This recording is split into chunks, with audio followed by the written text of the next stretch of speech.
Let me start with this exactly how it happened, because if I soften it, if I polish it too much, it won't hit the way it needs to. Why are you still alive, Dorothy? It wasn't shouted. It wasn't screamed. There was no drama in it at all. It was said flat, cold, casual, the same tone someone uses when they ask why expired milk is still sitting in the refrigerator, mildly annoyed, slightly inconvenienced. And that's the part people don't understand. Cruelty doesn't always come with raised voices. Sometimes it comes quietly, wrapped in certainty. I remember standing there, barefoot on the kitchen tile, holding a sandwich, just turkey and bread. No mayo, no lettuce, nothing fancy. I had made it myself because I didn't want to be a bother. And in that moment, something inside me cracked so cleanly that I could almost hear it, because I realized something terrifying. I wasn't a person to her anymore. I wasn't a mother. I wasn't a grandmother. I wasn't even a guest. I was a problem, a bill, a delay in someone else's timeline. And the craziest part, that sentence didn't come from a stranger. Didn't come from an enemy. Didn't come from someone who openly hated me. It came from my son's wife standing in the kitchen I had owned for 37 years. Before you judge me, before you picture me as helpless or confused or that old lady who doesn't get it, let me rewind, because this didn't happen overnight. It never does. My name is Dorothy Sinclair. I'm 72 years old, and until that moment, I genuinely believed I had lived a respectable, quiet, earned life. I raised 3 children, not halfway, not poorly. I raised them right, with scraped knees cleaned at the sink, homework checked at the table, and dinners cooked even when I was exhausted. I buried my husband of 46 years. I survived cancer twice. I taught third graders for over 3 decades. And if you've ever stood in a classroom full of 8-year-olds hopped up on sugar and opinions, let me tell you something: if you can manage that, you can manage anything. So no, I wasn't weak, I wasn't confused, I wasn't losing it. I was competent, I was aware, I was present, I was just in the way, and the wild part, I didn't see it coming. I thought being quiet meant being safe. I thought not asking for much meant I wouldn't be resented. I thought love, history, sacrifice, I thought those things counted. They don't, not when someone is waiting for you to disappear. If you're watching this right now, do me a small favor. Drop where you're watching from in the comments, city or state, because I promise you this story doesn't belong to just one place or one family or one woman. Someone listening already recognizes the feeling. That moment when you realize you're being tolerated, not loved. That moment when politeness replaces patience. That moment when your existence feels negotiable. At the time, I couldn't name it. I just felt smaller, like the room had decided it no longer needed me in it. And what hurts most, I had spent my entire life making space for others. I had stepped aside, softened my needs, stayed quiet when I could have spoken, because that's what good mothers do. That's what women of my generation were taught. Be grateful, don't complain, don't take up space. So when the air shifted, when the smiles became tight and the silences grew long, I told myself I was imagining it. I wasn't. The signs were there long before that sentence ever left her mouth. I just didn't want to hear them. And the thing I overheard one night, something I wasn't meant to hear, that's when everything finally came into focus. That's when I realized this wasn't about care, it wasn't about concern, it wasn't even about family. It was about something they wanted, and once you see that truth, you can never unsee it. I lived in Cedar Heights, just outside Portland, Oregon, quiet neighborhood, tree-lined streets. The kind of place where people wave, even if they don't know your name. I had lived in the same house since 1986, 4 bedrooms, a wraparound porch that caught the afternoon light just right. A garden out back where tomatoes grew stubbornly every summer, no matter how tired I was. That house wasn't just wood and nails, it was memory layered on top of memory. Every birthday candle blown out too fast. Every Christmas morning with wrapping paper everywhere. Every scraped knee cleaned at the kitchen sink. Every slammed door. Every apology that came after. My husband Robert and I bought that house when we were young and stupid and hopeful. The roof leaked the first winter. The heater quit the second. We fixed it all together, piece by piece, paycheck by paycheck. And then, without warning, we grew old there. One random Tuesday morning, Robert laughed at something on the news. I remember it because it was one of those sharp, surprised laughs, like something actually caught him off guard. By evening, he was gone. No warning, no goodbye, no dramatic last words. 1 minute you're married. The next minute you're learning how to breathe alone. The silence after that kind of loss isn't peaceful. It's loud. It presses on your chest. It follows you from room to room like it's counting how many memories are left. At first, my kids showed up. They brought casseroles. They checked in. They sat with me. But life does what life does. Sarah moved to Boston for work. Jessica had her own chaos, divorce, teenagers, survival mode. That left Michael. My oldest, the responsible one, the organized one, the one everyone trusted. He lived about 20 minutes away with his wife, Brittany, and their kids. Now listen, I tried with Brittany. I truly did. From the start, she had opinions. My house was dated. My cooking was too heavy. My advice was old school. She said it smiling like that made it kind, and I swallowed every comment because that's what mothers do. We swallow things until we don't even taste them anymore. Then came the fall. One second I was reaching for a box in the hallway closet. The next second the floor rushed up like it was angry at me. Shattered hip, concussion. Months of rehab, I hated needing help, hated it more than the pain. Michael insisted I stay with them temporarily. Just until you heal, Mom. Temporary sounds harmless. Temporary sounds safe. I believed him. That was my mistake. Because the moment I moved in, the air changed. Not dramatically, subtly, quietly. My room was small, smaller than they said it would be. My belongings were stacked in the garage, labeled, boxed, and forgotten. Things I reached for were suddenly in the way. Brittany smiled when Michael was home. When he wasn't, she sighed like my presence shortened her lifespan. I started shrinking myself, eating less, talking less, existing softer. And then one night in late February, I heard something I was never meant to hear. I woke up thirsty. My phone was downstairs charging. I moved slowly, careful not to make noise. Old habits die hard. As I reached the last step, I heard her voice. She needs to sell the house. I froze. My heart didn't race. It dropped. Brittany kept talking. It's worth at least 600,000, she said. That money could change our lives. She said it casually, like she was discussing paint colors. Michael didn't answer right away. That silence, it told me everything. My hands went cold. My ears rang. And suddenly, the months before that moment rearranged themselves in my head like puzzle pieces clicking into place. The impatience, the fake concern, the subtle pressure, they weren't worried about my safety. They were waiting for my assets. That realization hurt more than the fall ever did, because you can heal bones, you can't unhear intent. From that night on, I started paying attention. Every suggestion, every helpful comment, every conversation that stopped when I entered the room. I listened, I watched, I learned, and I promised myself something quietly, standing alone in that borrowed bedroom. I would not let my life be reduced to a payout. I would not let my ending be written as a financial strategy, because once someone starts counting what you're worth on paper, they've already decided you're worth less in person, and what Brittany said directly to my face a few weeks later. That's when patience ran out. That's when being polite stopped making sense. That's when everything finally snapped. By April, I was walking without the cane, slowly, carefully, but on my own. I did my own laundry. I cleaned my bathroom. I folded my clothes and stacked them neatly, just like I always had. And somehow that made everything worse, because now I wasn't even useful as a pity case.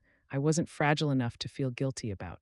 I wasn't helpless enough to justify the patience. I was just there. That Saturday, Michael took the kids out early. Zoo trip, happy voices, shoes by the door. Brittany stayed behind. The house felt different without witnesses.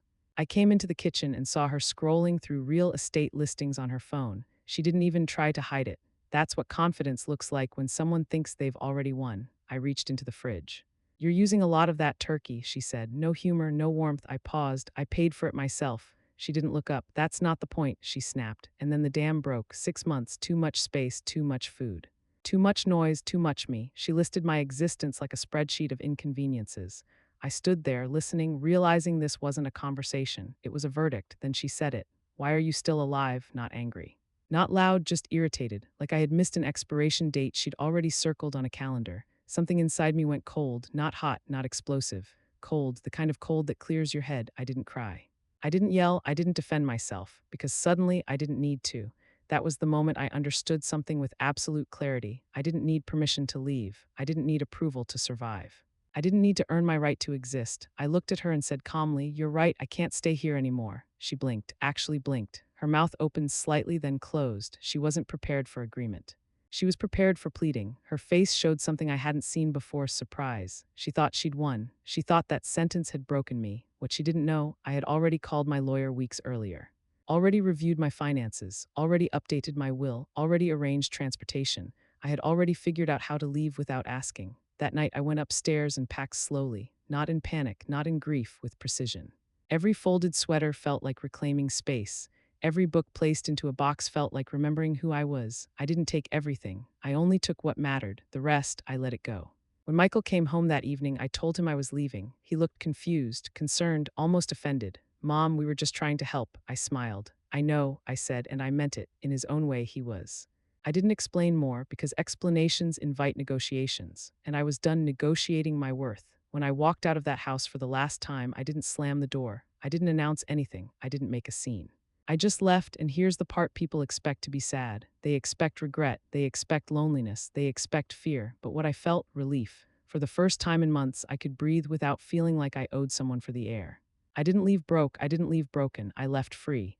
And if you think this story ends with me regretting my silence, it doesn't. If you think they got the house, not even close. Because the moment I stopped being quiet was the moment I took my life back.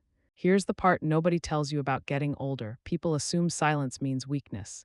They assume patience means confusion. They assume kindness means control. They mistake restraint for ignorance. Brittany did. She thought that because I didn't argue back, I didn't understand what was happening.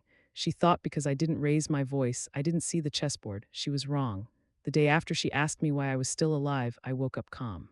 Not sad, not angry, not defeated. Calm in that dangerous way, the kind of calm that shows up right before everything changes. I got out of bed slowly, the way my body still required, but my mind was already 10 steps ahead. I made breakfast like I always did: toast, eggs, fruit for the kids. I smiled. I asked about school. I laughed at something one of them said. I said goodbye to Michael like nothing had happened, because to them nothing had. But the second that front door closed and the sound of the car faded down the street, the house felt hollow. That's when I picked up my phone. First call, my lawyer, Bill Morrison. He'd handled my husband Robert's estate years ago, back when my life still made sense. Back when grief was the biggest thing I had to survive. When Bill answered, I didn't rush, I didn't dramatize. I just told him the truth, start to finish. I told him about the comments, about the pressure, about the house, about the sentence that erased me. He didn't interrupt once. When I finished, there was a pause on the line. Then he said something that knocked the air out of my lungs. Dorothy, this is elder financial abuse. That word abuse sat heavy in my chest because I wasn't being hit, I wasn't being screamed at, I wasn't being locked in a room. But I was being pressured, I was being isolated, I was being positioned like property instead of a person. Slowly, quietly, strategically, I told Bill the truth. I don't want court, I don't want drama. I don't want my son dragged through this, I said. I just want out. Another pause, then he said, then you need to move quietly and you need to move fast. That's when the fog finally lifted. Because as we went through the details, account by account, document by document, something powerful became clear. Everything was in my name: the house, the savings, the investments, the will, all of it. Nobody owned me. Nobody controlled me. Nobody had authority over my life. And Brittany, she had zero leverage, not a signature, not a claim, not a single legal foothold. When I hung up the phone, my hands were shaking, but not from fear. From adrenaline, because for the first time in months, maybe years, I wasn't surviving anymore. I was planning, I was plotting, I was reclaiming territory I didn't even realize I'd surrendered. I sat there on the edge of that bed in that too small room, and I felt something unfamiliar rise up in my chest. Confidence, not loud, not arrogant, quiet, focused, ruthless. Brittany still thought I was sweet old Dorothy, the harmless one, the polite one, the woman who would eventually cave. She had no idea she'd just triggered the most dangerous version of me. Because when you underestimate someone long enough, you give them room to move in silence. And trust me when I say this, the next move I made, they never saw it coming. Here's something people don't realize until it's too late. When others underestimate you long enough, they accidentally give you freedom. Freedom to observe, freedom to plan, freedom to disappear without resistance. Brittany thought my days were empty. She thought I watched television, took naps, waited to be told what was happening next. She assumed age had reduced me to background noise, and I let her believe it. Because while she was busy calculating what my house might buy her someday, I was quietly constructing a life she knew nothing about. Bill and I spoke every other day. We talked numbers, real numbers, not hopeful guesses. We talked options, legal, financial, logistical. We talked timelines, how quickly things could move without raising alarms. Then he asked me a simple question: where do you want to go? No one had asked me that in a long time. Not what's best for you, not what makes sense, not what will keep everyone comfortable, just what I wanted. And the answer came instantly, without hesitation: somewhere near the ocean. I didn't need to think about it. The ocean had always felt like breathing room to me, endless, unbothered, unowned. It moves when it wants, how it wants, and never asks permission. There was something poetic about that. Brittany hated the beach, complained constantly about sand, humidity, wind, bugs, anything that made her uncomfortable. She called it overrated, which made it perfect. We found a 2-bedroom condo in Cannon Beach, 3rd floor, elevator access, secure building, mostly retirees, people who minded their own business and valued peace. The balcony faced the water. When I stood there during the virtual walkthrough, I didn't cry. I smiled. The price was reasonable, affordable enough to buy outright without touching the house money. That mattered to me. Because this wasn't about revenge, it was about independence. From that moment on, I became a ghost. I signed documents during doctor appointments. I took Ubers instead of asking for rides. I stopped sharing my location. I minimized my footprint. A real estate agent handled the furnishing, nothing extravagant, clean lines, comfortable furniture, light colors, a bed that faced the window, a chair on the balcony, a small table for morning coffee. Everything I needed, nothing I didn't. Every night I returned to that tiny guest room in Michael's house and lay on the bed staring at the ceiling. Not scared, excited, because for the first time in a long while, the future didn't feel like something happening to me. It felt like something I was walking toward. Meanwhile, Brittany stayed busy. Online shopping, social media posts, casual mentions of when things change. She thought she was playing the long game.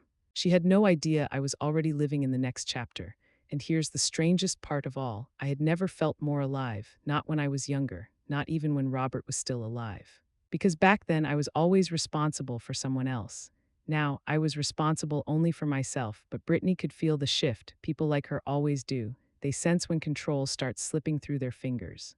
When the dynamic changes without explanation, she became sharper, more impatient, less careful with her words, because losing control terrifies people who thrive on it, and that's when she started pushing harder, testing limits. Applying pressure, trying to force outcomes. She thought intimidation would bring me back in line. What she didn't realize, she was accelerating the end, and what she did next, the thing she thought would finally corner me, didn't break me. It exposed her, and once that happened, there was no going back, because the moment someone shows you exactly who they are, you stop negotiating with the version of them you hoped existed. By late April, the pressure became constant. Not loud, not explosive, relentless. It came in sighs that lingered too long, in comments dressed up as concern, in glances exchanged when they thought I wasn't looking. Brittany had shifted tactics. She stopped being openly irritated and started being strategic. That's when you know someone thinks the end is near. She began planting seeds in front of the kids. Grandma's getting old. Grandma can't really live alone anymore. Grandma forgets things sometimes. Soft poison. A slow drip designed to sound reasonable. Michael looked exhausted, dark circles under his eyes, shorter patience, and that hurt more than anything Brittany ever said to me, because I knew exactly where he was stuck. Between loyalty and manipulation, between love and obligation, between the mother who raised him and the woman who shared his bed. I didn't confront him, not yet, because timing matters. Then came the dinner, nothing special, weeknight food. The kids talking over each other, plates clinking. Brittany waited until everyone was settled. Then she said it casually, like she was asking about the weather. "So, have you decided what you're doing about the house yet?" Michael looked up immediately. Hope flashed across his face before he could stop it. I took a sip of water, set the glass down carefully. "I'm exploring options," I said. That was it. 4 words, neutral, polite, noncommittal, but to Brittany, it sounded like surrender. Her shoulders relaxed, her tone softened. She smiled more after that, too much more. She started being kind in a way that didn't match the past months, offering help I didn't ask for, complimenting meals she hadn't touched before. Calling me Mom instead of Dorothy. That's when I knew the end was close, because when manipulative people think they've won, they stop paying attention. They stopped watching my movements, stopped tracking my schedule. Stopped questioning my boxes. They didn't notice photo albums disappearing from the garage. Didn't ask why certain heirlooms were suddenly donated. Didn't wonder why my closet looked thinner every week. They assumed compliance. Meanwhile, the house had already been listed, quietly, privately, through Bill. It already had offers, serious ones, with proof of funds. A closing date was set, all without a single conversation at that dinner table. While they were planning their future, I was finalizing mine. The morning I left, I woke up before sunrise. The house was silent. I dressed carefully, not in a rush, not dramatic, just deliberate. I took one last look at the room that had never been mine. Then I picked up my bag and walked out. I didn't sneak. I didn't announce it. I didn't leave a note. I vanished. By the time Brittany realized something was wrong, I was already standing on a balcony overlooking the ocean. Phone turned off, breathing deeply, free. If you're wondering how Brittany handled that, she didn't. If you're wondering when Michael learned the truth, not right away. Because the truth, when it finally arrives, doesn't knock. It crashes through the door, and when it does, nothing is the same again. Let me paint this moment slowly, because this wasn't chaos. This was control. This was the clean break. It was exactly 7 o'clock a.m. The house was quiet in that hollow, echoing way that only borrowed spaces feel. No yelling. No slammed doors, no emotional speeches, no goodbyes waiting to happen. Michael had already left for work. Brittany had rushed the kids to school. The house was empty, just like it had felt for months. I stood in the doorway of the guest room, the room that was never really mine, and looked around one last time. The walls were bare, the closet empty, the space already forgetting me. That felt fitting. At exactly 7:10, Patricia pulled into the driveway. My real estate agent, professional, efficient, calm, the kind of woman who doesn't ask questions she doesn't need answers to. She stepped out of the car, clipboard in hand, nodded once, and said, "Ready?" I picked up my suitcase, one suitcase. That was all I carried out of that house, not because I had nothing, but because everything that mattered was already gone. Weeks earlier, while Brittany was distracted by online listings and imagined futures, I had quietly removed what mattered most: photo albums filled with proof of a life well lived. Robert's watch, the one he wore every single day until the end. My grandmother's china, wrapped carefully, not rushed. Memories don't need square footage, they just need intention. Before I closed the door to that room for the last time, I placed a single envelope on the bed. Not dramatic, not angry, just honest. Because when silence is used correctly, it's louder than screaming. Patricia drove. I watched the neighborhood pass by, the familiar streets, the trees, the routines that had once been mine. I didn't cry. I felt finished. We drove straight to the bank. No detours, no hesitation. By 9:45 a.m., we were sitting in a quiet office with frosted glass walls, documents neatly stacked, pens aligned, no confusion, no uncertainty. By 10:15 a.m., the house was sold. Cash offer, no contingencies. No delays, $645,000, deposited, transferred, secured. Just like that, after 37 years, the house that had held my entire adult life no longer belonged to me, and I was okay with that. More than okay, relieved, because what people don't tell you is this: a house stops being a home the moment it's used against you. By noon, I was standing on a balcony overlooking the ocean. Cannon Beach stretched endlessly in front of me. Gray blue water, open sky, no walls closing in, no one measuring my worth. My phone was on silent, not because I was hiding, but because I was done reacting. The wind moved through my hair. The air smelled clean, like salt and distance and possibility. For the first time in months, my chest felt light. I wasn't running, I wasn't escaping, I was choosing myself, and somewhere across the city, a door was about to open. They were about to walk into a house they believed was theirs by proximity. They were about to discover that patience does not equal permission, that kindness is not weakness, and that underestimating someone who has nothing left to lose is a mistake you only make once. Because when they got home, reality didn't knock, it hit them like a freight train. Michael was the one who found the envelope. I know this because later, much later, he told me his hands were shaking when he picked it up. It was sitting right where I left it, centered on the bed, plain white envelope, no decorations, no drama, just his name. Not Mom's last words, not an explanation, just a letter, because I wasn't asking for permission. When he walked into that room, the silence must have felt strange, too clean, too final. The way rooms feel after someone has already decided they're done. He opened the envelope slowly. Inside was a single page, typed clear, no crossed out emotions, no rushed handwriting. It read, "Michael and Brittany, by the time you read this, I'll be settled into my new home. I've sold the Portland house. The new owners take possession tomorrow. My belongings have been removed from your garage. Thank you for your hospitality these past 6 months. I think we can all agree it's best I have my own space again. No accusations, no raised voice, no pleading, just facts." Michael told me later that's when his stomach dropped. Because suddenly everything they assumed was eventually had already happened. Then he kept reading. "Michael, I love you. You are my son, and that will never change. But I raised you to be kind. I raised you to protect the vulnerable. I raised you to stand up when something is wrong, even when it's uncomfortable. Somewhere along the way, you forgot those lessons. I hope you remember them again." That was the part he couldn't get through without sitting down. Because disappointment from a parent doesn't sound like anger, it sounds like truth, and truth doesn't argue back. Then came Brittany's section. Short, precise, unemotional, because she didn't deserve more.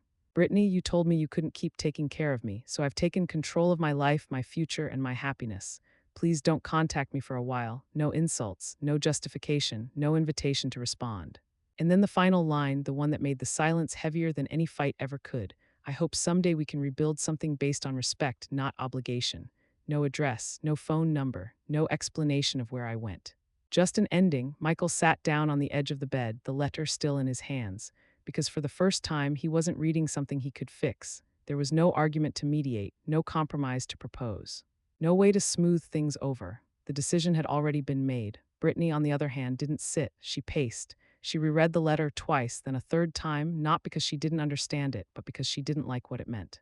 This wasn't abandonment, this was agency, and agency terrifies people who rely on control. She started talking fast, too fast, saying things that didn't connect. "This isn't normal. She can't do this. She's confused." Michael didn't answer right away. Because something uncomfortable was settling in his chest. The realization that his mother hadn't disappeared in confusion, she had left in clarity, and clarity leaves no room for denial. Brittany kept talking, about money, about logistics, about how this affects us. Not once did she ask if I was safe. Not once did she ask if I was okay. Michael noticed that too, and that was the moment something shifted. Because when words are stripped down to what really matters, you can't pretend not to hear them. That letter wasn't revenge, it wasn't punishment, it was closure. And closures don't ask for permission, they just arrive, and when they do, there's nothing left to argue about. My phone didn't stop ringing, not once, not for hours. Michael's name filled the screen again and again. Missed calls stacked up until the notifications blurred together, then Brittany, then Michael again.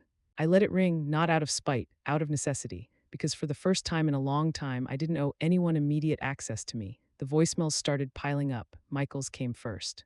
Mom, where are you? You didn't say anything. Please call me back. His voice wasn't angry, it was scared. Then came Brittany's, and the tone changed completely. You can't just disappear like this. This is irresponsible. This is insane. Then, inevitably, the real reason surfaced.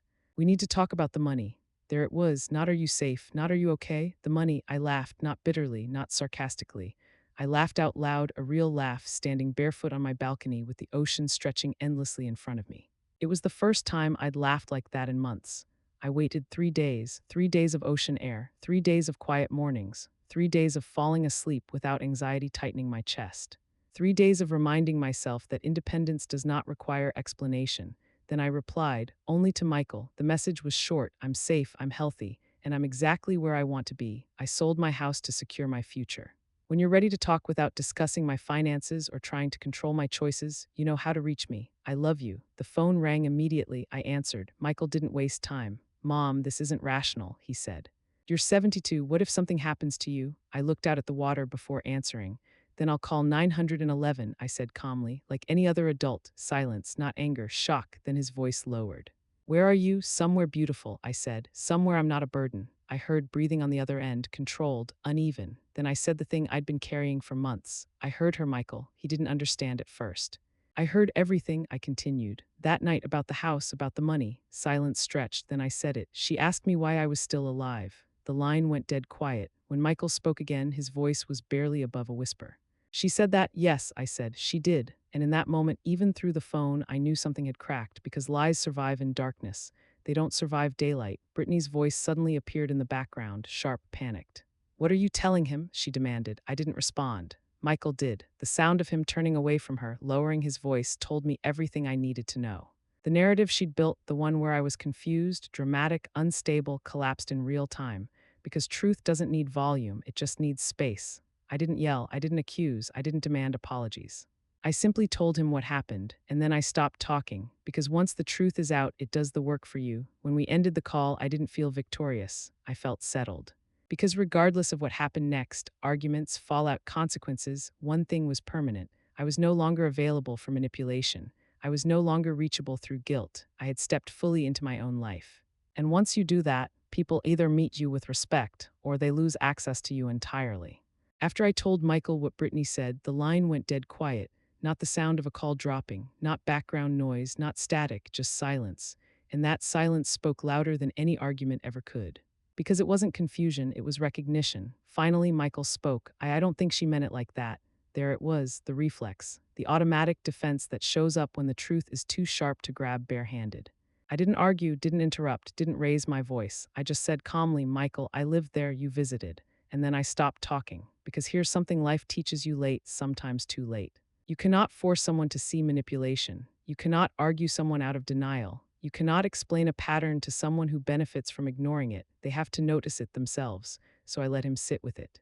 I didn't send follow-up messages. I didn't provide examples. I didn't plead to be believed. I went back to living. Morning walks on the beach where the air felt clean and unclaimed.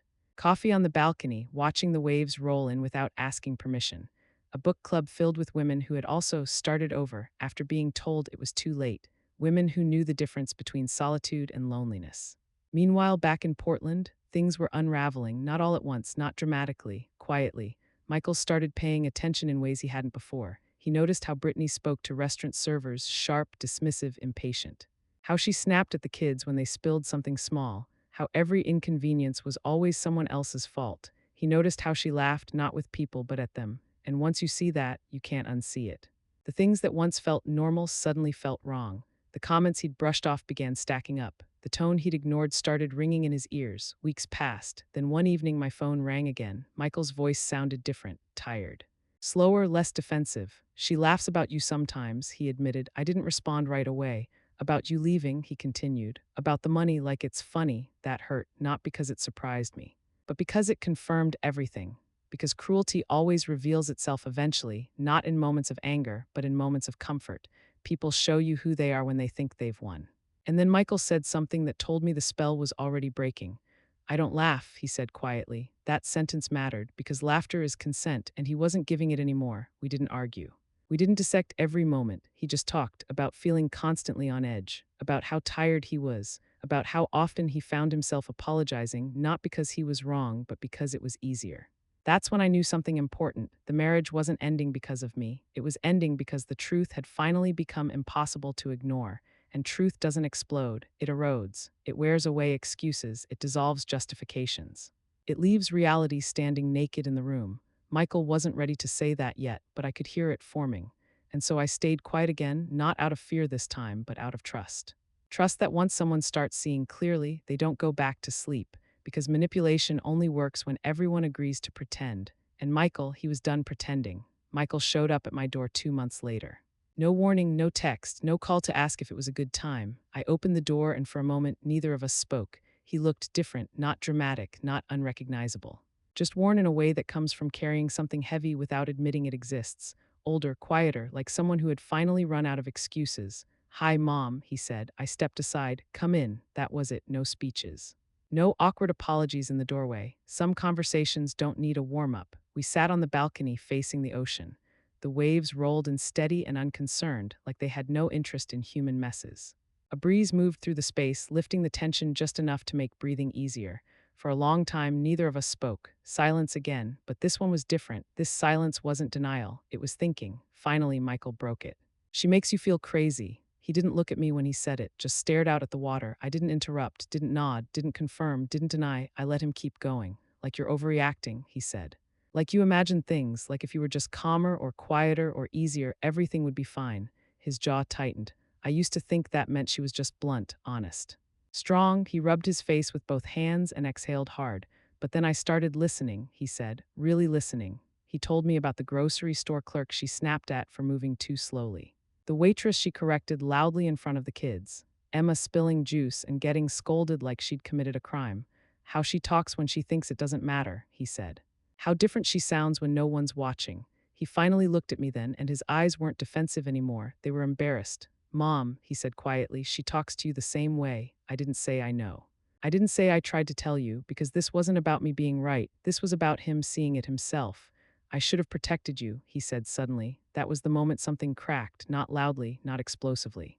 Just a small, clean break inside my chest, because those words weren't about blame, they were about accountability. I should have noticed sooner, he continued. I should have believed you.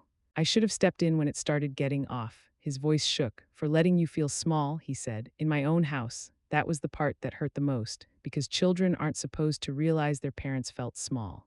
I reached across the table and took his hand. You're here now, I said, and I meant it, because sometimes healing doesn't come from rewriting the past, it comes from finally standing in the present. We sat like that for a while, no rush.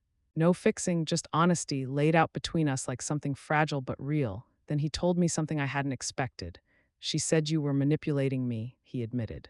That you were trying to turn me against her. I didn't react, and for a while, he said, I almost believed it. He swallowed. That's the part that scares me, because manipulation doesn't announce itself, it disguises itself as logic.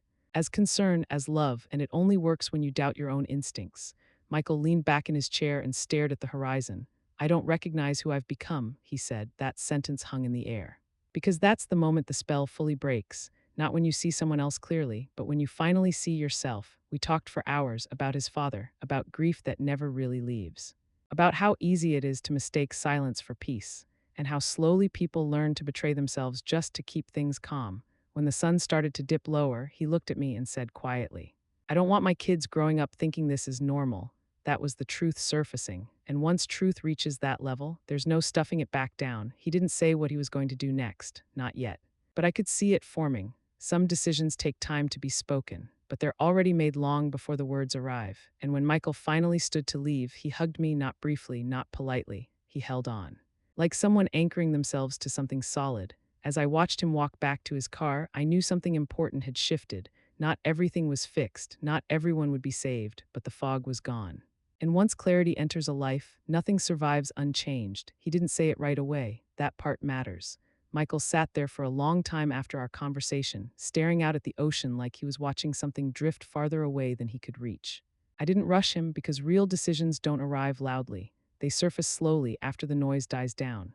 Finally, he exhaled a deep, shaky breath and said it fast, like if he slowed down, the courage might evaporate.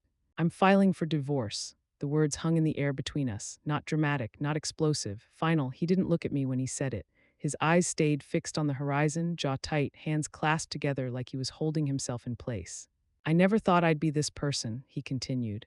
I always told myself I'd make it work. That marriage meant endurance, compromise, keeping the peace. He swallowed. But this isn't peace, he said. It's erosion. That word hit hard. Because erosion is quiet, it happens slowly. And by the time you notice it, something important is already gone. I can't raise my kids around that, he said. I can't teach them kindness while modeling silence.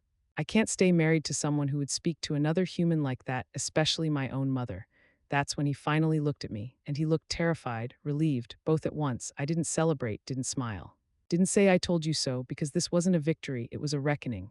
I'm proud of you, I said quietly. That's when he cried, not loudly, not dramatically, just quiet tears, the kind that come when someone realizes how much of themselves they've been shrinking to keep something else intact.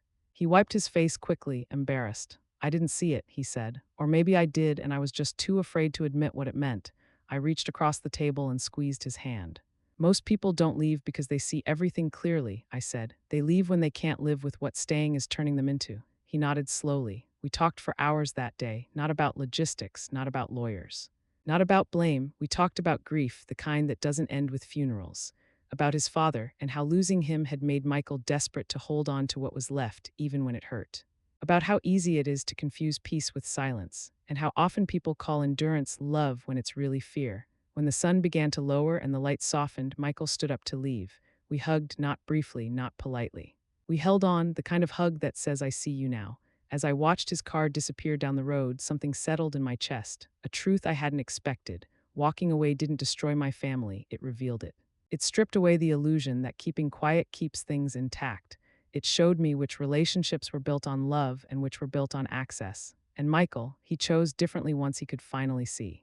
That doesn't mean everything was suddenly easy. Divorce is messy. Healing takes time. Children ask hard questions, but the cycle stopped, and that matters more than comfort. As for Brittany, she didn't go quietly. People who lose control rarely do, but her reaction no longer defined me. Her anger no longer dictated my choices. Her opinions no longer had a seat at my table.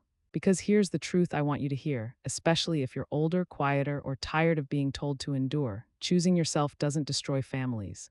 Silence doesn't keep the peace, it keeps the pattern. And walking away when done with clarity is not failure, it's self-respect. And sometimes it's the bravest thing anyone in the family ever does. The moment Brittany realized Michael was serious about the divorce, she flipped a switch. Not slowly, not subtly, instantly. The fake calm disappeared. The concerned wife voice vanished. The polite restraint she'd worn like a costume fell straight to the floor. What was left, rage, pure, unfiltered, desperate rage. The calls started first, back to back, missed calls stacked so tightly they blurred together, then the texts. Long paragraphs at 3 in the morning, short explosions at noon, messages that jumped from crying to screaming without warning. 1 minute it was, you're ruining this family. The next minute, you owe me after everything I put up with. That word again, owed, like love came with an invoice, like marriage was a transaction she'd already tallied. Michael stopped answering, not because he was trying to punish her, but because he finally understood something important. You can't reason with someone who believes they're entitled to your obedience. When silence didn't pull him back in, she changed tactics. She always did. Suddenly, I was the villain. She told friends I had abandoned the family, told relatives I was mentally unstable, told anyone who would listen that I had manipulated Michael against her. Classic. When control slips, people rewrite the story. They don't ask what did I do wrong, they ask who can I blame, and I became convenient. I didn't respond, didn't defend myself, didn't issue corrections, because here's something I'd learned by then. When someone is spiraling, your silence becomes the mirror. The more she talked, the less believable she sounded, and she talked a lot. She sent messages she'd later deny, left voicemails she forgot couldn't be erased, made accusations that contradicted each other, and still she believed she was winning, because people like Brittany mistake noise for power. They think volume creates authority. They think anger forces outcomes. They think if they escalate hard enough, someone will fold. Michael didn't. That terrified her, because losing control over someone is different than losing an argument. It feels like erasure. That's when she made her biggest mistake. She pushed for mediation, not to resolve anything, but to dominate the room. She wanted an audience. She wanted validation. She wanted someone official to confirm that she was right. She didn't realize what mediation actually does. It puts behavior under a microscope. And when someone has relied on intimidation and narrative control, that's the last place they should be. Michael asked me gently if I'd be willing to attend one session, not to speak. Not to argue, just to be present. At first, I hesitated, not because I was afraid of her, but because I knew something she didn't. People eventually reveal who they are when they think they're justified. And I wasn't sure he was ready to see it yet, but I agreed, because sometimes the truth needs witnesses. And sometimes the best thing you can do is sit quietly while someone talks themselves into consequences. Brittany thought mediation would corner Michael. She had no idea it was about to expose her. And the room she walked into that day, it would change everything. The mediation room was smaller than I expected. Neutral walls, soft lighting. A long table meant to keep emotions contained. Nothing about it invited drama, which is exactly why it worked. Michael arrived first, quiet, polite, focused. He nodded to me and sat down without saying much. His lawyer followed, calm, observant, already reading the room. Then Brittany walked in. Anger entered before she did. Her jaw was tight, arms crossed so hard it looked painful. Her eyes scanned the room like she was assessing threats, not people. She didn't sit right away. She hovered. The mediator introduced herself, a woman with a steady voice and the kind of posture that said she'd seen worse than this. Before the introductions were finished, Brittany snapped. "This is all because of her." She pointed directly at me, not subtly, not politely, like an accusation. "She poisoned him," Brittany continued. "She ran off with all that money and now she's playing the victim." The room went still. The mediator calmly raised a hand. "Let's lower our voices," and that interruption flipped something in Brittany. "Don't tell me to calm down," she shot back. "This is my life you're all destroying." Michael didn't say a word. He didn't defend me. He didn't correct her. He just watched, and that mattered more than anything. Brittany took his silence as permission. She launched into a rant, unfiltered, unchecked, and completely unaware she was documenting her own character. She talked about lazy old people who refuse to step aside, about parents who don't know when their role is over, about how unfair it was that someone her age still controlled that much money. The mediator stopped taking notes. Michael's lawyer leaned back slightly, arms folded. I didn't react because I didn't need to. Brittany was doing the work for me. Then she said it, not the exact words she'd used before, but close enough to expose the truth underneath. Some people just refuse to accept that their time is over. The sentence landed heavy. The room went silent, not awkward silence, recognition silence. The mediator looked up slowly. Michael's lawyer exchanged a glance with her. And Michael, he finally spoke, not loudly, not angrily. "That's my mother," he said. Brittany scoffed. "Exactly. That was it." That single word erased any doubt, because stress doesn't make you cruel, it reveals it. No one interrupted after that. They didn't need to. Brittany tried to backtrack, suddenly softer, suddenly emotional, suddenly misunderstood. But once cruelty is said out loud in a professional room, it doesn't disappear, it becomes record. The mediator redirected the conversation, but the tone had shifted. Brittany wasn't being indulged anymore. She was being managed, asked to clarify statements, asked to explain contradictions, asked to slow down. Each question tightened the frame, each answer dug her deeper. She left that room thinking she'd been attacked. She hadn't, she'd been witnessed, and that's the difference. Because manipulation survives in private, it collapses in neutral space. When the session ended, Brittany stormed out first. Michael stayed seated. He didn't look at me. He didn't have to. That room had shown him everything he needed to see. And once something is seen that clearly, there is no way to unsee it. Brittany walked out of that mediation convinced she'd been wronged. That part didn't surprise anyone. People like her don't leave rooms wondering what they did wrong. They leave wondering who failed to protect them from accountability. She told anyone who would listen that the mediator was biased, that Michael's lawyer was aggressive, that I had somehow orchestrated the entire thing from a distance. But something had changed. The audience was different now. Because once behavior is witnessed in a professional setting, it stops being he said, she said. It becomes pattern, and patterns don't argue. Brittany assumed the custody fight would be simple. She believed motherhood alone would shield her. That confidence and volume would carry weight, that Michael would eventually cave the way he always had. She was wrong. Every voicemail she left, every text message she sent, every outburst she couldn't contain, all of it was documented. Dates, times, language. She tried to frame my leaving as proof that Michael came from an unstable family. That argument lasted about 5 minutes, because stability isn't control, and abandonment isn't choosing peace. Michael's lawyer dismantled the narrative calmly, pointed to years of steady employment, a consistent home environment, a support system that didn't rely on intimidation. Then the focus shifted, gently but firmly, to Brittany's conduct. Her tone, her entitlement, her fixation on money, especially the money, she couldn't let it go. She kept returning to it like it was evidence of injustice. After everything I sacrificed, after all I put up with, after all those years, as if marriage was a loan she expected repaid. That framing didn't help her, it hurt her, because family court doesn't reward entitlement, it rewards stability. And Brittany's instability wasn't emotional, it was behavioral, interrupting proceedings, rolling her eyes at questions. Speaking over professionals, she wasn't losing control, she was revealing how little she'd ever had. Michael didn't get full custody, and he didn't ask for it. What he asked for was structure, predictability, boundaries, protection for the kids. And that's what he got: shared custody, clear guidelines, firm communication rules, no late-night tirades, no financial leverage, no emotional ambushes. Brittany lost something far more important than time: she lost credibility. Once that happens, leverage evaporates, because the system doesn't punish people for being angry. It intervenes when anger becomes a pattern of harm. When Michael called me afterward, his voice was quiet, not relieved, not celebratory. Just steady. She didn't lose because of lawyers, he said. She lost because she couldn't hide who she was. That sentence stayed with me because it applied to more than just her. It explained everything. People don't fall apart when they're exposed. They fall apart when they can no longer perform the version of themselves they depended on others believing. After the call, I went back out to my balcony. The ocean was calm that evening, the sky soft with fading light. I sat down, wrapped a blanket around my shoulders, and watched the sun lower itself into the water. No gloating, no satisfaction, just peace, not the fragile kind that depends on silence. The solid kind that comes from alignment. I didn't win anything, I reclaimed myself. And that's the part no one prepares you for. Justice doesn't always look like punishment. Sometimes it looks like distance. Sometimes it looks like clarity. Sometimes it looks like sitting quietly, watching the world keep moving, knowing it can no longer reach you the way it once did. Brittany went on telling her version of the story. I let her.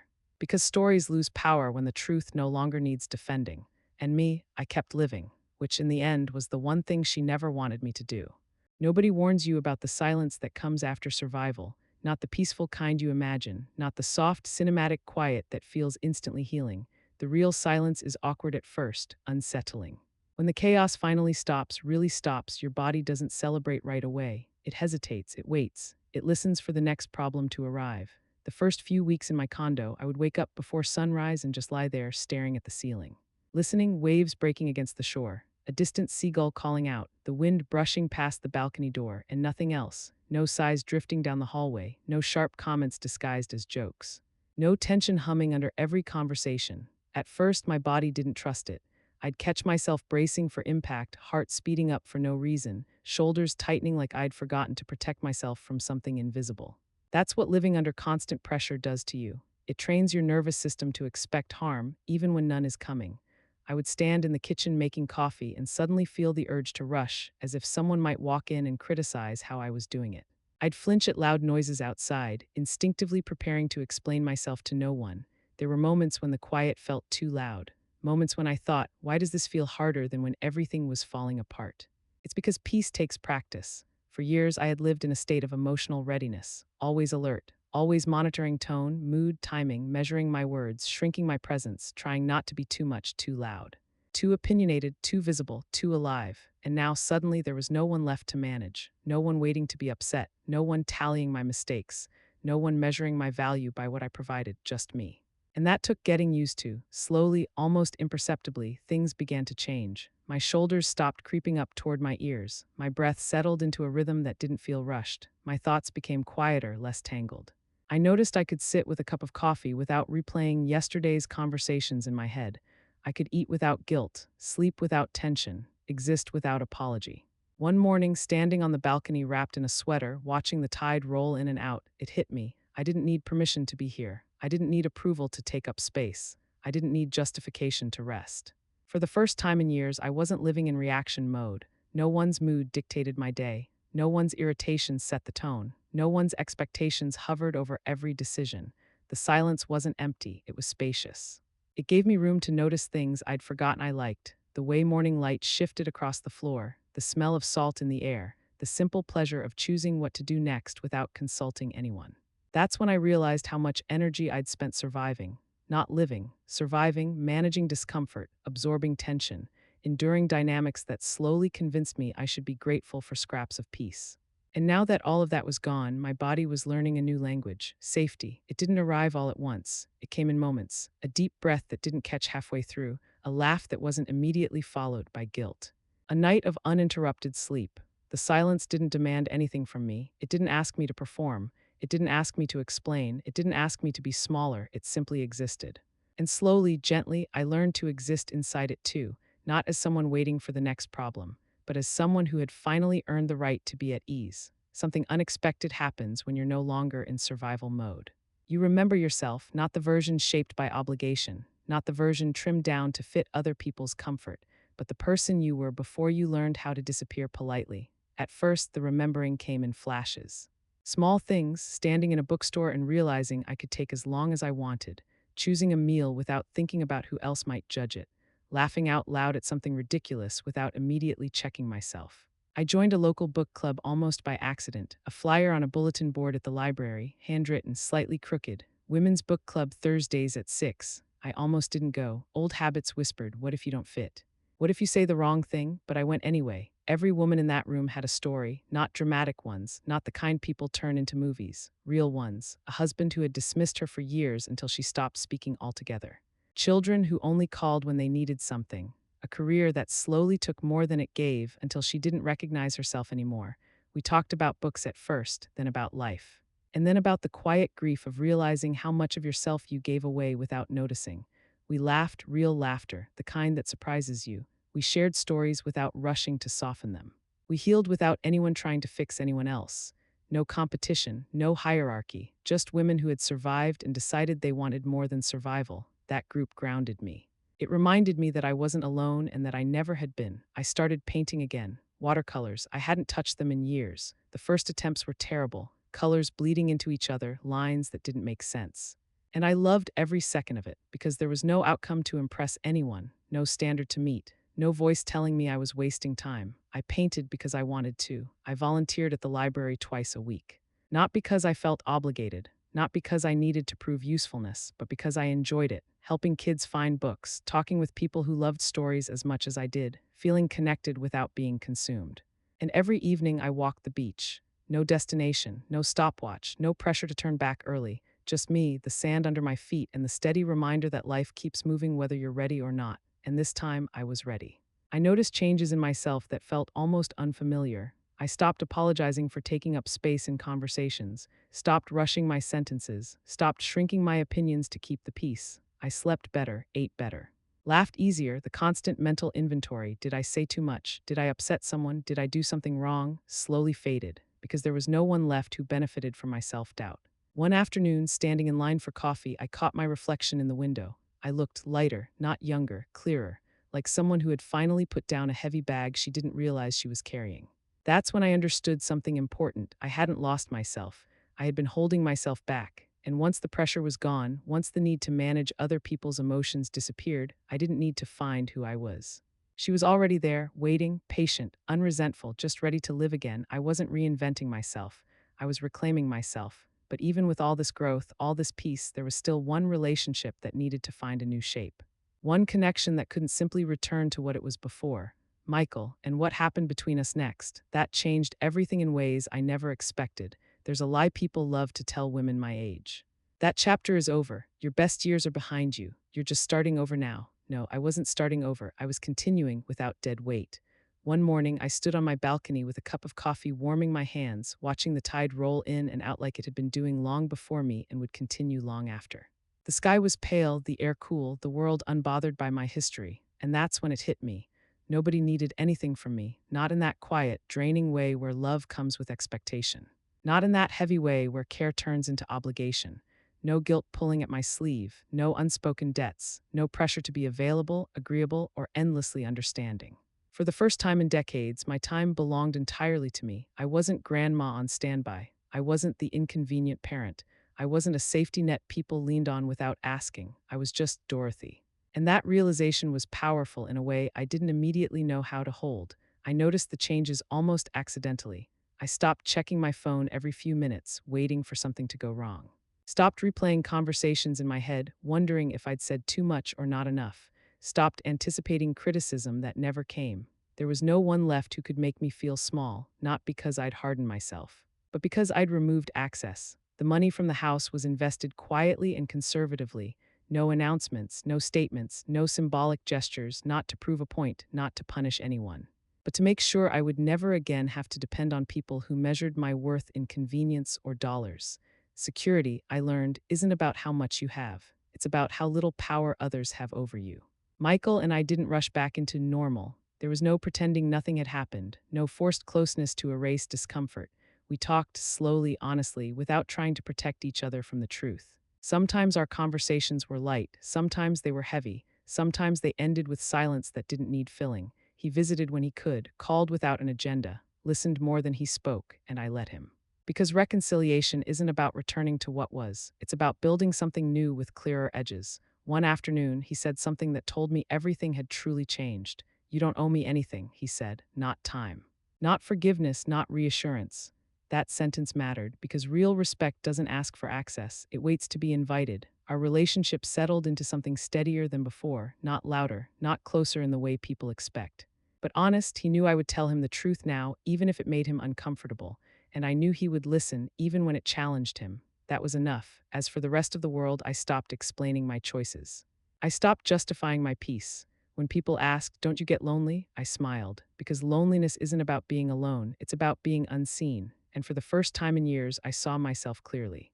I didn't need chaos to feel relevant. I didn't need conflict to feel connected. I didn't need to be needed to be worthy. I had a full life, not because it was busy, but because it was intentional. The ocean didn't rush. The days didn't demand, and neither did I. Walking away hadn't been an act of anger. It had been an act of self-respect. And self-respect changes how everything fits. People either rise to meet you there or they fall away. Both outcomes are clarifying. As I stood on that balcony again one evening, watching the sun sink into the water, I felt something settle deep and permanent. Not triumph, not relief, alignment. The quiet knowledge that I was no longer bending myself to keep other people comfortable, that I had chosen myself not once but every day since, and whatever came next, it would meet me standing. Michael didn't come alone the next time. That was the first thing that told me this visit wasn't going to feel like the others. He pulled into the driveway just after lunch, and before the engine even shut off, the car doors flew open. Emma and Lucas burst out like the ocean was a theme park. Shoes came off immediately, socks abandoned, sand everywhere within seconds. They laughed the way kids do when they don't feel watched, loud, unfiltered, completely free. I stood there on the balcony, leaning against the railing, and felt something loosen in my chest. Relief, not the kind that comes from solving a problem, the kind that comes from realizing something broken has quietly started healing. Michael walked up beside me, hands tucked into his pockets like he wasn't quite sure where to put them yet. "They talk about you all the time," he said softly, eyes following the kids as they ran toward the water. "I didn't realize how much they'd been missing you." That sentence landed heavy, not with guilt but with truth, because absence leaves marks you don't always see right away. We didn't plan anything special that day, no itinerary. No structured activities, no pressure to make memories on command. We just existed together. Beach towels spread unevenly across the sand, ice cream melting faster than the kids could eat it. Stories told out of order, interrupted by laughter and questions that didn't need answers. There was no tension in the air, no careful monitoring of tone, no glances exchanged to manage reactions. No silent negotiations happening beneath the surface. The kids didn't seem guarded. They didn't ask permission to be loud. They didn't flinch when they spilled something. They didn't look to see if they were being judged. And watching that told me everything I needed to know. That evening, after sunburned noses were treated and small bodies finally surrendered to sleep, Michael and I sat out on the balcony. The ocean was darker now, quieter, the waves steady and patient. For a while, neither of us spoke. Then Michael broke the silence. "I used to think keeping the peace meant staying quiet," he said. "I didn't realize I was teaching my kids the same thing." His voice wasn't defensive. It wasn't self-pitying, it was honest. I didn't rush to respond, didn't offer a lecture, didn't try to wrap it in reassurance, because this wasn't a moment that needed fixing, it needed space. He leaned forward, elbows on his knees, staring out at the water. "I thought if I absorbed it, if I smoothed things over, everyone would be okay," he continued. "But all I really did was teach them that discomfort gets swallowed. That love means shrinking." That realization didn't come from me. That's what made it powerful. I said quietly, "Kids learn more from what we tolerate than what we say." He nodded. We sat there longer after that, the sound of the waves filling in what words couldn't. And that's when I knew something important had shifted. This wasn't reconciliation driven by guilt. This wasn't obligation dressed up as closeness. This wasn't a temporary truce, this was growth, the kind that comes when someone finally understands the cost of silence and decides they don't want to pass it down. As Michael stood to head inside, he paused and looked back at me. "Thank you," he said, "for not staying." I didn't answer right away, because sometimes gratitude doesn't need words, it just needs presence. And that night, listening to the ocean move steadily through the dark, I realized something quietly profound. Breaking a pattern doesn't always look like confrontation. Sometimes it looks like leaving, so the next generation learns there's another way to live. The next morning felt different, not heavy, not awkward, intentional. Michael and I sat at the small kitchen table, coffee steaming between us, the sound of waves slipping through the open balcony door. The kids were still asleep, sprawled in the easy exhaustion that only comes from a day spent outside without rules. For a long time, we talked about nothing important: the weather, the drive down, how fast the kids were growing. Then Michael went quiet. I've learned to recognize that pause. It's the space where truth gathers courage. "Can we talk about Dad?" he finally asked. I nodded. Grief doesn't disappear, it just waits until someone feels safe enough to touch it. "I don't think I ever really dealt with losing him," Michael said. "I just kept going. Took care of things, did what needed to be done." He stared into his coffee like it might answer him. "When he died, everything felt unstable. And I think I married someone who made decisions for me because I was exhausted from making them myself."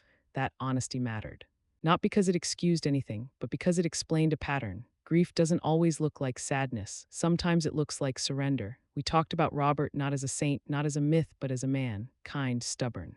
Present, the kind of father who showed love by showing up. "I didn't realize how much I was still trying to replace that stability," Michael said. "How badly I wanted someone else to take the wheel." I didn't interrupt. Because understanding doesn't need correction. Then the conversation shifted, gently but inevitably, to Brittany, not to attack her, not to relive the worst moments, but to understand what had kept Michael stuck for so long. "At first she felt decisive," he said, "confident, like she knew what she wanted." He paused. "And then everything became about improvement, fixing things, fixing people. Control dressed up as concern, criticism disguised as honesty. Affection that came with conditions. I thought if I tried harder she'd soften," he admitted. "If I stayed calm enough, if I didn't push back, eventually things would feel good again." He shook his head slowly. "But all I really did was disappear." That sentence landed hard because it echoed something I'd lived myself. I reached across the table and took his hand. "Loving someone shouldn't require erasing yourself," I said. He swallowed. "That's what scares me," he said. "How normal it started to feel, how easy it was to call endurance commitment." We sat with that truth for a while, no defensiveness, no rushing past it, just acknowledgement. Michael talked about moments he'd minimized, times he'd apologized without knowing why, how often he'd doubted his own reactions. "That's the part I'm trying to forgive myself for," he said, "not seeing it sooner." I squeezed his hand. "Awareness doesn't arrive on schedule," I said. "It arrives when you're ready to survive without self-betrayal." He nodded. We talked about the kids, about the messages he worried they'd absorbed, about the tension they thought was normal, about what he wanted them to unlearn. "I don't want them growing up thinking love is something you endure," he said, "or that staying quiet is the same as being good." That mattered, because cycles don't break with declarations. They break with conversations like this. Later, as the kids wandered into the kitchen rubbing their eyes, the heaviness lifted without being dismissed. The truth didn't make the room darker, it made it clearer. As the day went on, another walk on the beach, shells collected in pockets filled with sand. I watched Michael with his children. He listened more, reacted less, let messes happen without commentary. He was practicing, not perfection, presence. That night, after the kids fell asleep again, Michael said something quietly, almost to himself. "I don't want to disappear anymore." And that's when I knew. This wasn't about recovering from a marriage, it was about reclaiming an identity. And the conversations we'd avoided for years, they hadn't destroyed anything. They'd finally given us room to breathe. Our family doesn't look the way it used to, and it doesn't look the way people expect. There are no rigid schedules held together by guilt, no obligations disguised as tradition, no silent rules about who owes what to whom. What we have now is something gentler and stronger. Choice. Michael comes once a month. Sometimes alone when he needs quiet and perspective. Sometimes with Emma and Lucas, who treat my condo like a second home now. They know where the extra blankets are. They argue over who gets the balcony chair. They leave sand in places I'm still finding weeks later, and I don't mind at all, because nothing about their presence feels forced. No one is performing kindness. No one is bracing for disapproval. No one is measuring their words. We spend our days simply, pancakes that come out uneven, walks where the kids stop every 5 feet to inspect rocks, board games that dissolve into laughter and made-up rules. I don't overstep, I don't correct unnecessarily. I don't try to prove anything, and Michael doesn't flinch when I speak honestly. That's new. Sarah and Jessica come too when they can. We joke gently about how we all survived that chapter. About how none of us were perfect, but all of us learned something that mattered. There's relief in shared understanding. I don't badmouth Brittany in front of the kids, not because I'm taking the high road, but because I don't need to. Children don't need villains explained to them. They need kindness modeled. They'll grow up knowing love that doesn't come with pressure, boundaries that don't require cruelty, truth spoken without humiliation, and that's enough. One evening, as the sun dipped low and painted the water in soft gold, Michael and I stood side by side on the balcony. The kids were inside, voices drifting out in bursts of laughter. He leaned against the railing and said quietly, almost like he was thinking out loud, "I'm glad you didn't stay." I looked at him. "If you had," he continued, "I don't think I would have learned any of this." That was the moment everything clicked into place. Leaving hadn't been abandonment, it had been leadership, not the loud kind, not the commanding kind, the kind that teaches by example, the kind that says, you're allowed to leave what harms you, even if others don't understand it yet. Our family didn't break when I walked away. It rearranged itself around truth, around respect, around the understanding that love doesn't demand endurance, it invites presence. I don't pretend the cost was small. There were lonely days. There were doubts, there were moments when choosing myself felt terrifying. But looking at what exists now, the calm, the honesty, the way my grandchildren laugh without checking the room, I know this much for certain. Staying would have taught them silence, leaving taught them courage, and that's the legacy I never knew I was allowed to choose. Every once in a while, my mind drifts back to that kitchen, not because I miss it, not because I'm stuck there, but because that moment changed the direction of my life. I remember the hum of the refrigerator, steady, indifferent. The weight of the sandwich in my hand, the way the light fell across the counter like it was just another ordinary day, and the way her voice didn't shake when she said it. "Why are you still alive?" For a long time, that question echoed in my head. Not because it hurt, though it did, but because it demanded something from me, an answer. At first, my mind tried to respond the way I'd been trained to, because I'm useful, because I help, because I still contribute. But those answers fell apart quickly, because usefulness isn't a reason to exist. Contribution isn't permission to live, so I kept sitting with the question, why am I still alive? And slowly, quietly, the answer revealed itself. I'm alive because I still feel joy when the sun hits the water just right and the whole ocean seems to glow for a moment. I'm alive because I still laugh real laughter, the kind that catches you off guard with my grandchildren when they say something ridiculous or discover something ordinary like it's magic. I'm alive because I still get curious. I still want to learn, still want to try things I might not be good at, still want to change my mind when I discover something new. I'm alive because I still notice beauty in small, unnecessary things, the smell of coffee in the morning, the sound of pages turning in a quiet room, the way a breeze moves through the curtains like it's checking in. None of that requires permission. None of that needs justification. Age didn't make me irrelevant. Silencing myself did. Shrinking myself did. Believing I had to earn my place did. For years, I had mistaken endurance for virtue. I thought staying quiet was generosity. I thought absorbing discomfort made me good. But all it did was teach people they could step closer without asking. The moment I stopped shrinking, really stopped, something unexpected happened. Life didn't get louder, it got wider. I noticed opportunities where I'd only seen limitations before. I felt space where there had once been pressure. I experienced peace that didn't come from keeping everyone else comfortable. And most importantly, I stopped asking myself whether I was allowed to be here.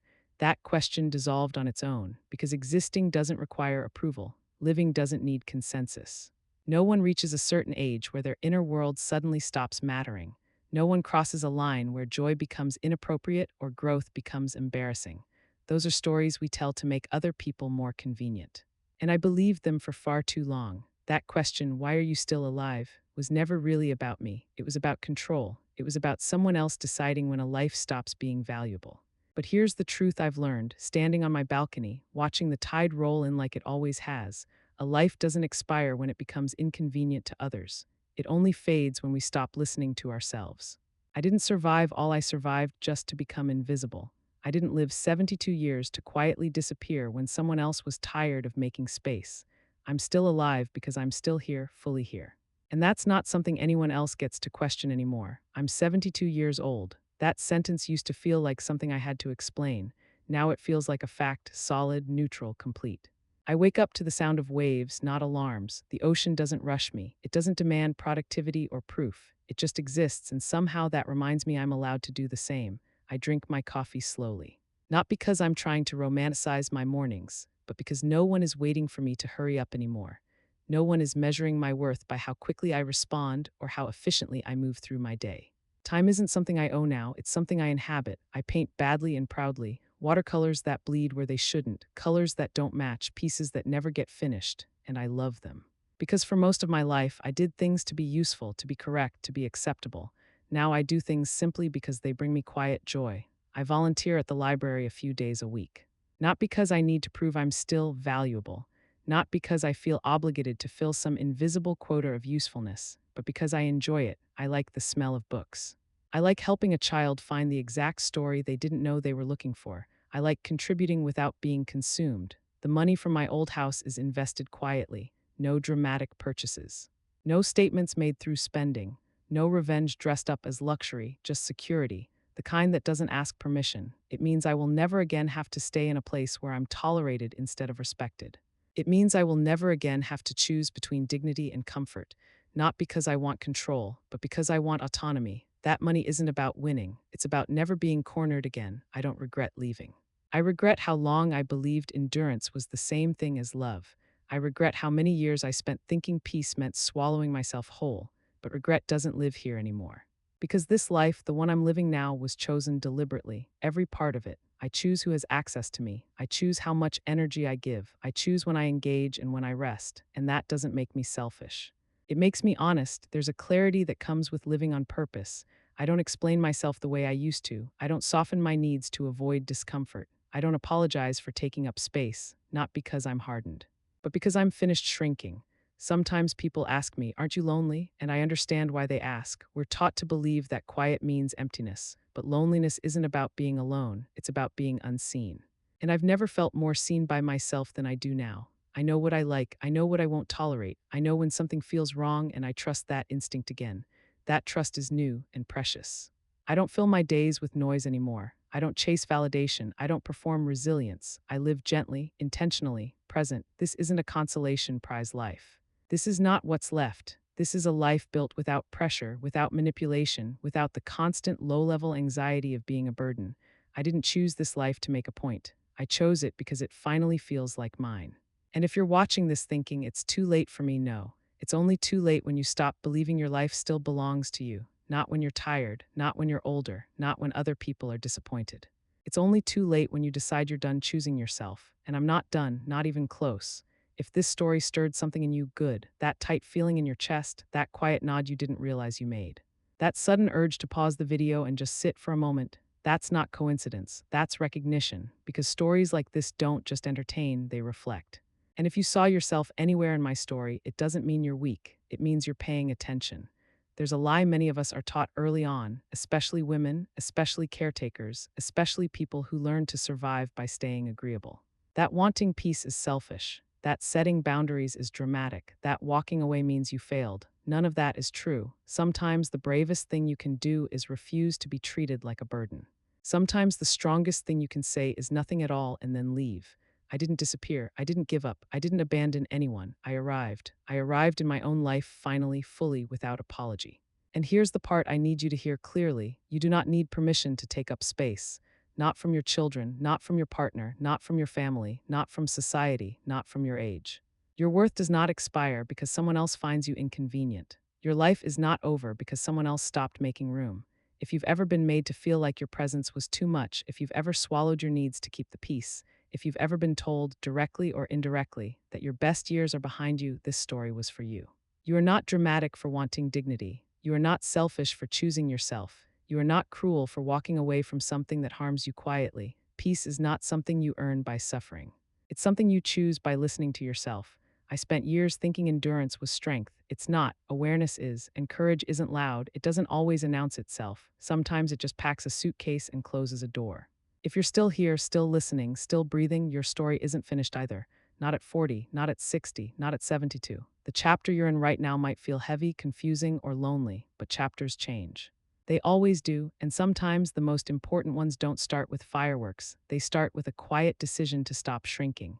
So if this story resonated with you, do me a favor, not for me, but for yourself. Subscribe if you believe life doesn't expire at a certain age. Comment if you've ever had to choose yourself when others didn't. Share this with someone who needs permission to stop apologizing for existing. Because stories like this don't spread on their own. They're carried by people who recognize themselves in them. My name is Dorothy Sinclair. I'm still alive because my story wasn't finished, and neither is yours.